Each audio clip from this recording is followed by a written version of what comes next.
becoming an organic certifier inspector. So if you're thinking about becoming an organic inspector, it's a fantastic choice.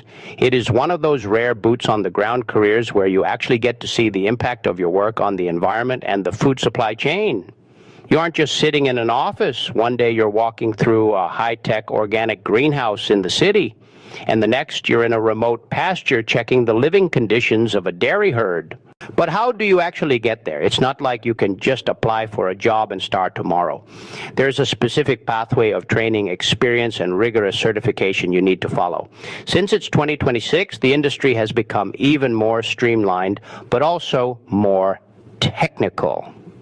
Here is your conversational deep dive guide on how to make it happen.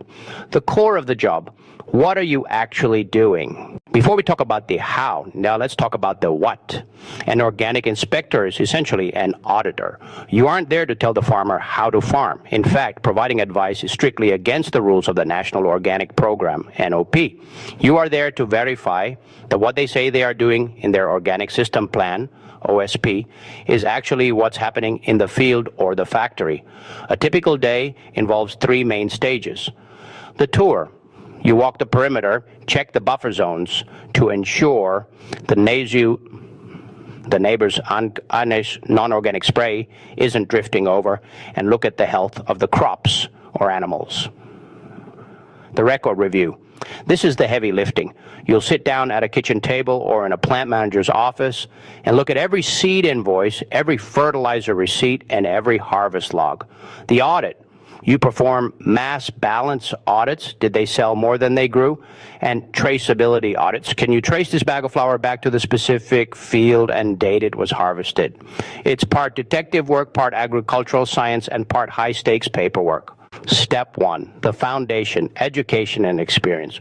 You don't necessarily need a PhD in agronomy, but you do need relevant experience.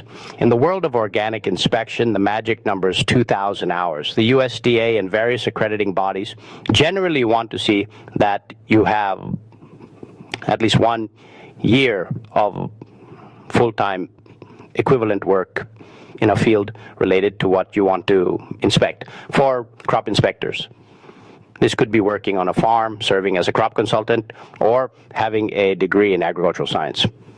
For livestock inspectors, you'll want experience in animal husbandry, veterinary science, or rangeland management. For processing handling inspectors, this often requires a background in food science, food safety auditing, or manufacturing. If you're coming from a completely different industry, don't panic. Many people transition by volunteering on organic farms